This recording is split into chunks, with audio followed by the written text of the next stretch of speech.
It was the kind of news no one ever expected.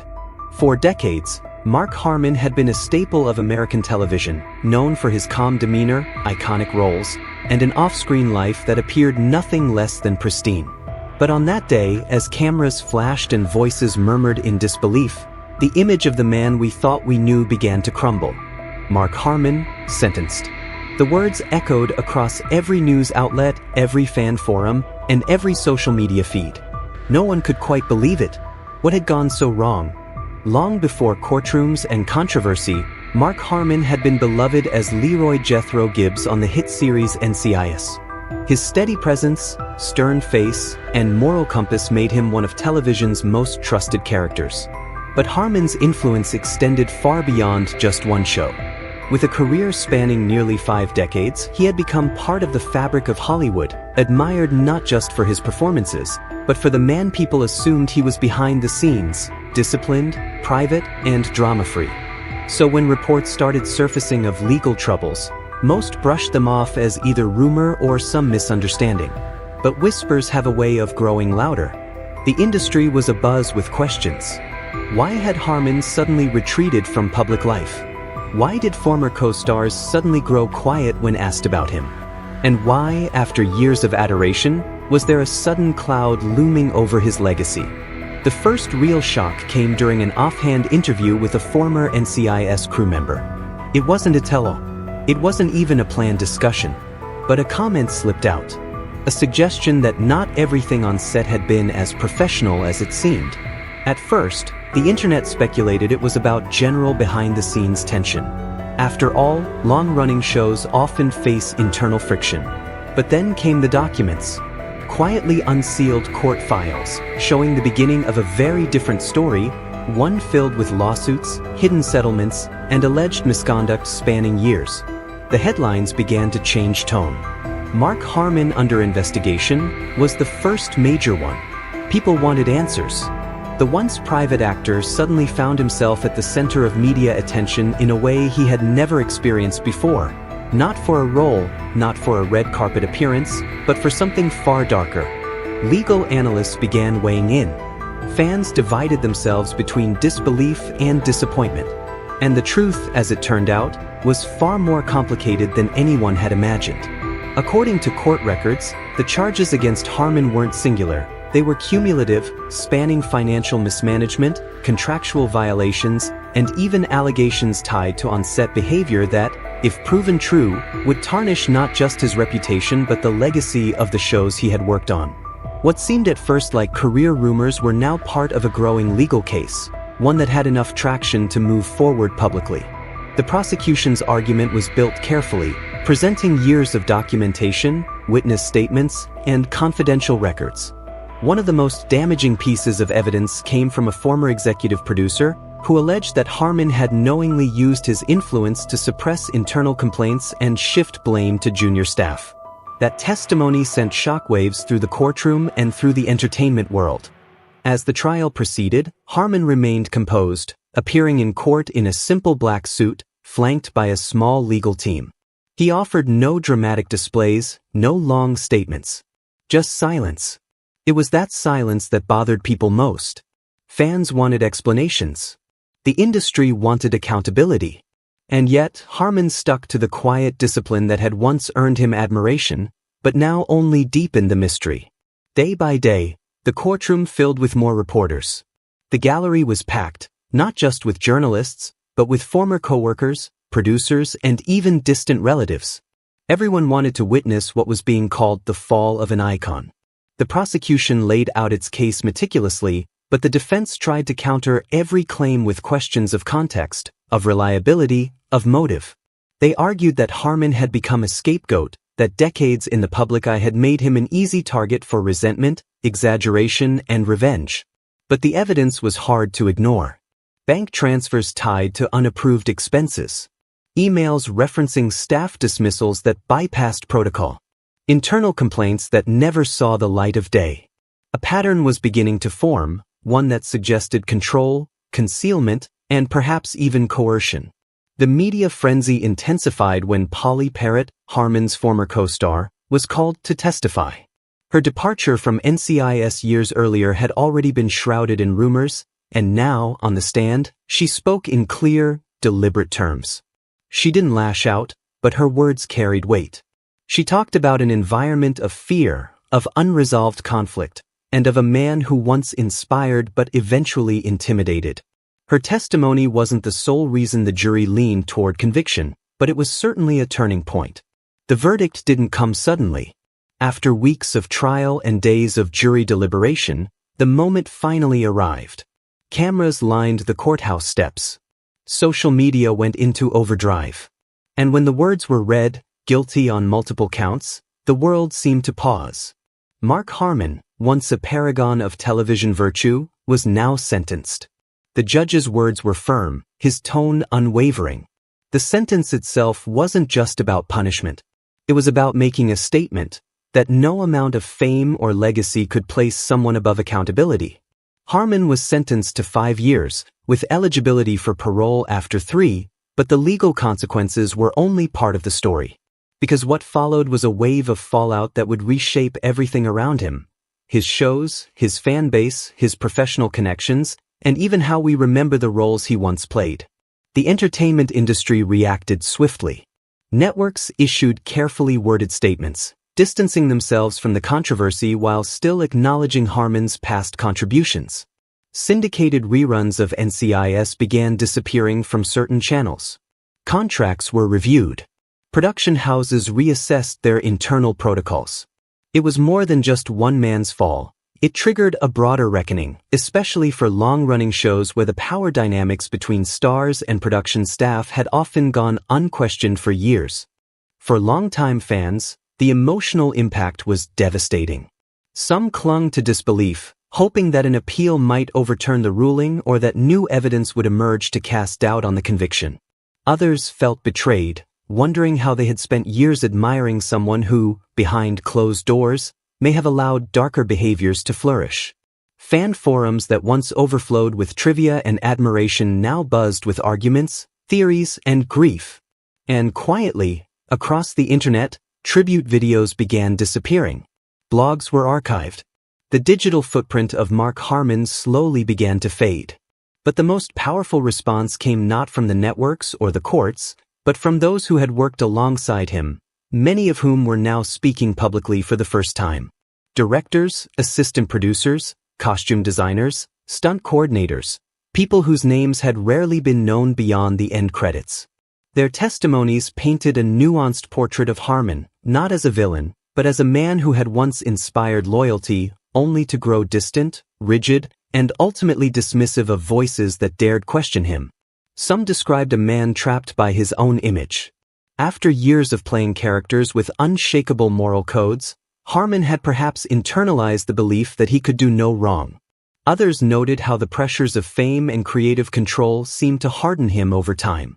According to them, the Mark Harmon of the early 2000s was very different from the one who stood on set a decade later, less approachable, more demanding, and increasingly insulated from criticism. Meanwhile, inside the prison walls where Harmon began serving his sentence, there were no special privileges. The world outside might have known him as a Hollywood legend, but inside he was just another inmate. His first days were reportedly quiet. No visitors. No media interviews. He declined all press inquiries and issued no public apology. Perhaps he was waiting for the appeals process, or perhaps he had accepted the reality he now faced. Speculation about a tell-all memoir began swirling almost immediately. Publishers were rumored to be offering lucrative deals. Some claimed Harmon was already jotting down his thoughts, not as a defense, but as an account of how a career that once sparkled had unraveled so publicly. Still, no official word came from his team. No book. No statement. Just silence. In Hollywood, time moves quickly. New stars emerge, new scandals dominate the headlines. But some stories linger, etched into the cultural memory by their sheer contrast, how someone so beloved could fall so far. Mark Harmon's story became a cautionary tale, one that producers and actors alike cited when discussing the need for transparency, accountability, and ethical leadership behind the scenes.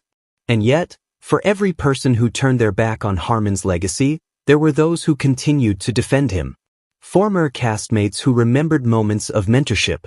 Fans who felt the legal system had overreached.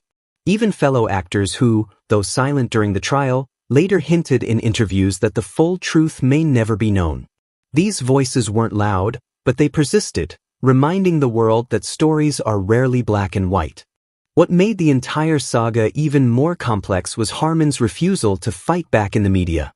No interviews. No rebuttals. No dramatic outbursts. Just a man who, after decades of commanding the spotlight, now chose to retreat into the shadows. Whether it was out of guilt, strategy, or exhaustion, no one could say for sure.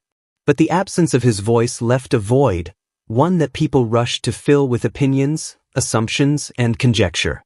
As months passed, the entertainment world slowly adjusted. New actors stepped into lead roles once thought inseparable from Harmon's legacy. NCIS continued in some international markets with disclaimers. Spin-offs emerged with entirely fresh casts. A new generation of viewers, many unaware of the show's complicated past, began rediscovering it through streaming platforms, often unaware that the face they saw leading each episode had become one of the industry's most controversial figures. For the people who had worked with Harmon, the sentence offered a strange kind of closure. Some felt justice had finally been served. Others still wrestled with conflicting memories, of good moments, of generosity, of leadership that had once uplifted them. Human beings are complex, and Harmon, despite the trial, remained just that, a man with flaws, with strengths, with decisions that led to a fall he may never recover from. Behind the scenes, efforts were made to reconcile the damage. Some of the individuals who had come forward during the trial used their platform to push for better protection for crew members on long-running shows. Advocacy groups emerged to support whistleblowers in the entertainment industry. And for the first time, the illusion that a spotless reputation could be a substitute for real accountability was thoroughly shattered. Still, the question that lingered wasn't just what Mark Harmon had done, but why. How had someone with so much to lose, with such a respected position in the industry, allowed things to spiral out of control? Some pointed to ego, others to fear, and some to the simple truth that unchecked power, no matter how well-earned, can become dangerous when left unchallenged. Years after his sentencing, Mark Harmon's name still triggers strong reactions. Documentaries were proposed. Podcasts dissected the case from every angle. College media classes began using his story as a case study in the rise and fall of celebrity personas. Some called it a tragedy. Others called it justice. But no one could ignore it. He had once been a household name, an American icon, the face of justice on TV. Now, he was a cautionary footnote in Hollywood history. His image no longer adorned posters or DVD box sets. His legacy, once clear, was now complicated, debated, and deeply fractured. And as the world moved on, so did the people who once knew him best, carrying with them stories, memories, and unresolved emotions about the man who, for better or worse, had left an indelible mark on their lives. Years passed, and the media cycle shifted to newer stars, fresher controversies, and modern cultural battles. Yet, like a ghost, Mark Harmon's story would re-emerge now and then, on anniversaries of his sentencing, during retrospectives of NCIS, or when someone involved in the original show gave a cryptic quote or made an emotional reflection. Each resurgence reopened old debates, reigniting arguments about guilt, redemption, and the limits of personal legacy. Inside the prison where Harmon served his sentence, his life remained quiet. Those who worked at the facility described him as reserved, polite, even distant. He kept mostly to himself, reading, sometimes writing, occasionally participating in counseling programs. His celebrity status, though acknowledged, didn't shield him from the daily routines and responsibilities of incarceration.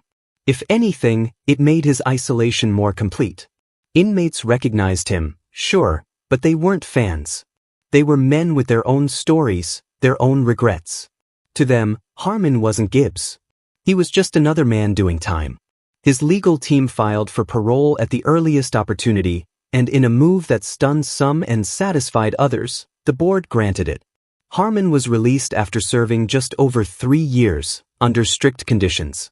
There was no press conference, no interviews, no eager crowd awaiting his freedom. He exited quietly through the back of the facility, face hidden by sunglasses and a plain cap, vanishing into a world that had long since moved on. Post-release, he didn't return to Los Angeles or make any attempt at a public comeback. Instead, he was spotted briefly in a small coastal town, far from Hollywood, living in a modest home near the sea. Neighbors described him as quiet, rarely seen, and always alone. The man who once stood beneath the bright lights of sound stages now watched sunsets from a porch no one photographed. For the first time in decades, he was anonymous, and maybe that's what he wanted all along. Occasionally, tabloids would publish grainy photos with headlines like, "Mark Harmon, where is he now?" But these stories faded fast. There was no scandal to chase anymore, no dramatic turn of events to report. His story had ended not with a bang, but with silence, leaving the world to speculate on what he thought, how he felt, and whether he ever regretted it all. In Hollywood, forgiveness is a strange currency. Some stars bounce back after public disgrace, repackaging themselves for a second act. Others disappear entirely, remembered only through the lens of the scandal that defined their fall. Harmon belonged to the latter. He never tried to revive his career, never sat for a tell-all, never appeared at industry events or spoke about the trial. In an era driven by confession and apology tours, his silence was both unsettling and oddly consistent. He had always been a private man. Even in disgrace, he stayed true to that. The legacy of NCIS was forever altered. While the show continued in some iterations, reboots and spin-offs distanced themselves from the original storylines, avoiding any mention of Gibbs or Harmon. Fans who rewatched the early seasons did so with a strange mix of nostalgia and discomfort, reminded at every scene of what had once been and what had come after. Younger fans who discovered the series years later often did so without knowledge of the controversy. For them, Gibbs was just a character, a fictional figure from a bygone era of network television. But for those who lived through the rise and fall, each episode felt like a time capsule, a reminder of how quickly admiration could turn into reckoning. What remained, in the end, was the silence. The unanswered questions. The absence of closure. Harmon never defended himself publicly, never apologized, never tried to reshape the narrative. Whether this was due to guilt, shame, or simply exhaustion, no one knows. His silence became the final chapter, an unfinished, ambiguous ending to a story that had captivated millions.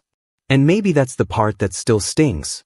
Not just the crimes or the conviction, but the fact that a man so deeply admired for his sense of justice, integrity, and leadership had left without saying goodbye. No final words. No attempt to heal the wounds. Just silence, as if his exit had been scripted by someone else entirely.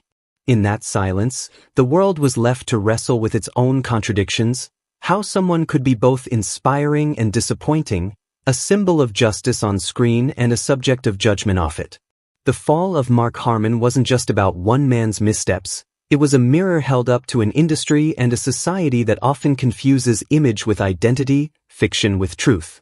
And so, as the years stretch on, the memory of Mark Harmon fades not in a blaze of headlines or dramatic interviews, but in the quiet realization that even the brightest stars can dim without warning.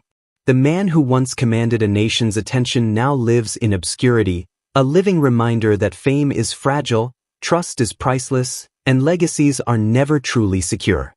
Goodbye, Mark Harmon. Not the character. Not the icon. The man. The one we thought we knew, the one who said nothing as the curtain fell. Goodbye forever.